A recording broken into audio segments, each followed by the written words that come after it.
Видеото показва как да запишем урок с помощта на бялата дъска в Даскал. След като вляза в профила си с име и парола, отивам в раздел Учебно съдържание. В текущия панел натискам бутонът Запиши урок. Системата ме предупреждава, че ще ме пренасочи към бялата дъска. Кликвам Приеми. Бялата дъска се зарежда в същия прозорец. Ако желая да затворя чата, кликвам върху него, така няма да ми пречи на бялата дъска и провеждането на урока. За да стартирам записа на сесията, отивам върху бутонът Запис на сесия. След като кликна върху него, той става червен. Това означава, че всичко, което се случва на дъската в момента, в реално време, се записва, включително видеото и аудиото. За кратка демонстрация ще начертая една линия. След като приключа урока си, или частта от урока, която искам да запиша, отивам отново на бутонът Запис на сесия, натискам го и той става бял. Това означава, че видеото вече е спряно. Ако желая да прегледам вече записаните видеа, отивам на Записани видеа. След като се отвори новия прозорец, натискам бутончето Play. В нов подпрозорец се зарежда вече записаното видео.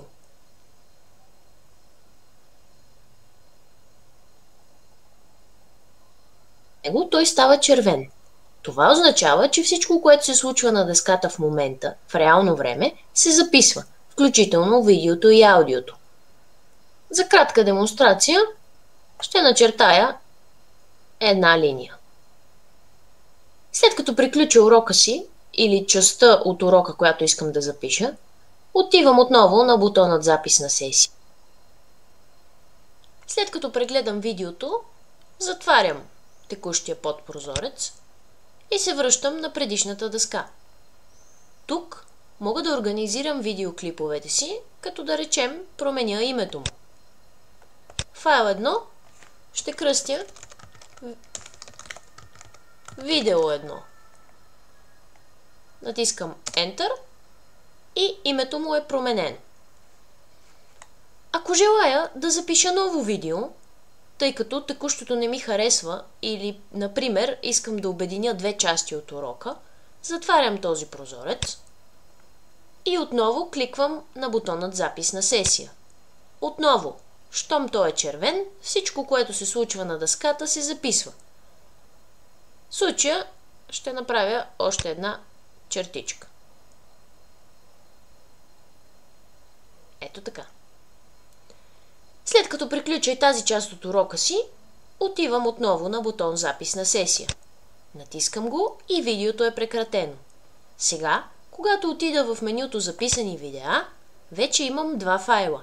Видео 1, първият файл, който записахме, и файл 1, новозаписаният файл.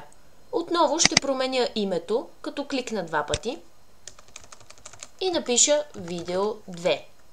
Натискам Enter и името на видеото е променено. Ако желая да го прегледам, отново ще цъкна на бутона Play. Пак видеото ще се зареди в нов подпрозорец. Щом той е червен, всичко, което се случва на дъската, се записва. В случая ще направя още една чертичка. Щом натисна бутончето Пауза, в ново отворения прозорец се отваря този панел. Същият, който имахме и на бялата дъска. Тук обаче имам възможност да разделя текущото видео на две части. В момента съм го спряла горе-долу по средата. Ако желая да го разделя, натискам Split. Системата ме пита дали съм сигурна, че искам да разделя файла, аз си давам ОК. Ето сега, видео 2 е разделено на два файла. Файл 1 и файл 2. Демонстрирам. Видеото отново се отваря в нов подпрозорец, за да ни е по-лесно да боравим с всяко едно. Щом той е червен, всичко, което се случва на дъската, се записва. В случая ще направя още една чертичка. Ако желая да прегледам и втората част от видеото, се връщам тук, натискам файл 2 и play.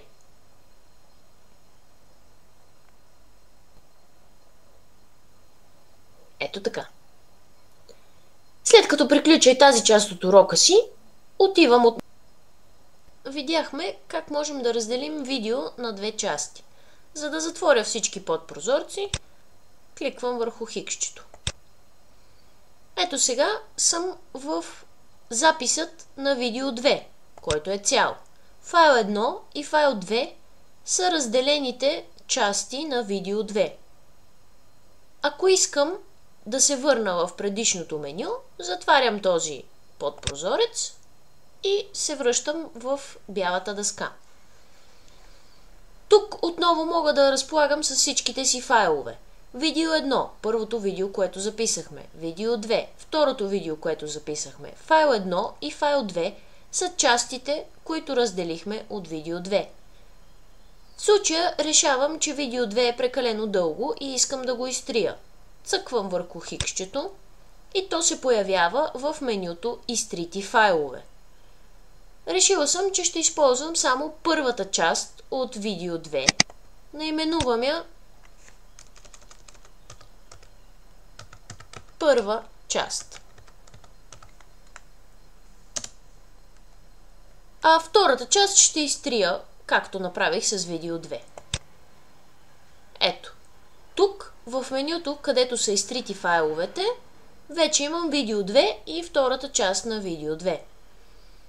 Ако случайно реша, че някой от вече изтритите файлове съм изтрила по погрешка и искам да го възстановя, кликвам върху ето тази стрелкичка и то се връща отново в папката, която е с работните файлове.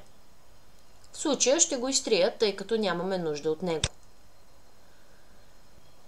За да финализирам записа на урока, в това поле работни файлове трябва да имам само един единствен файл.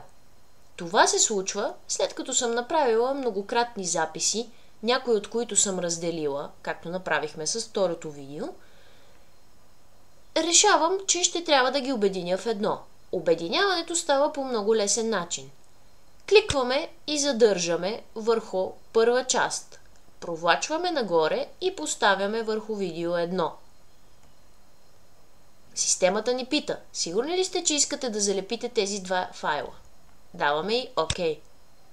След което се получава нов файл, файл 2, който ще преименуваме на готово видео. За да го прегледаме преди финала, отново цъкаме Play. То се отваря в нов подпрозорец. Той става червен. Това означава, че всичко, което се случва на дъската в момента, в реално време, се записва, включително видеото и аудиото. За кратка демонстрация ще начертая една линия. След като приключа урока си, или частта от урока, която искам да запиша, отивам отново на бутонът Записна сесия. Отново, щом той е червен, всичко, което се случва на дъската, се записва.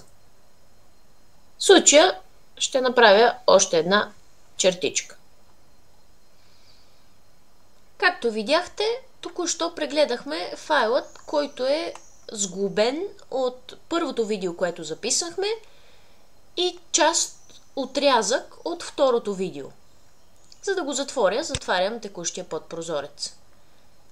Както казах, за да финализираме видеозаписът, трябва в менюто Работни файлове да е останал само един запис.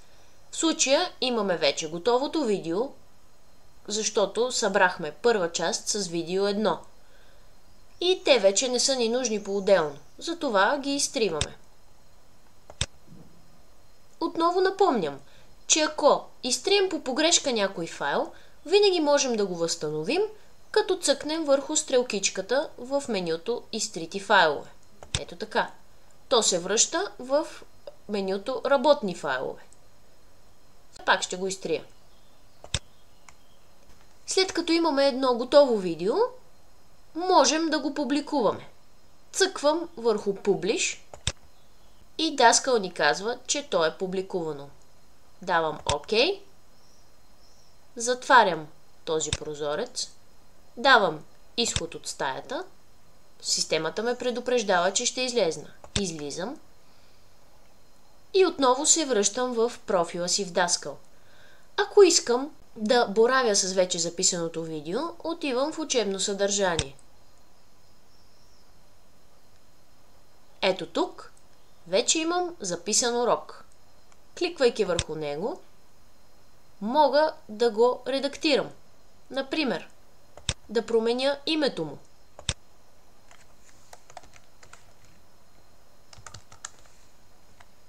И краткото му описание. Мога да взема безплатен линк към него, който да изпратя на мой ученик и той да има безплатен достъп до него. Също така мога да го публикувам и за продаване. Давам му цена 10 лева, запази, след което нивото му на достъп става платено съдържание и то се появява в моят профил в Daskal, така че да бъде достъпно за купуване от ученици, които желаят да изгледат този урок. По същия начин мога и да го изтрия, ако натисна върху бутонът Изтрий. Ако желая, мога да го прегледам и от тук.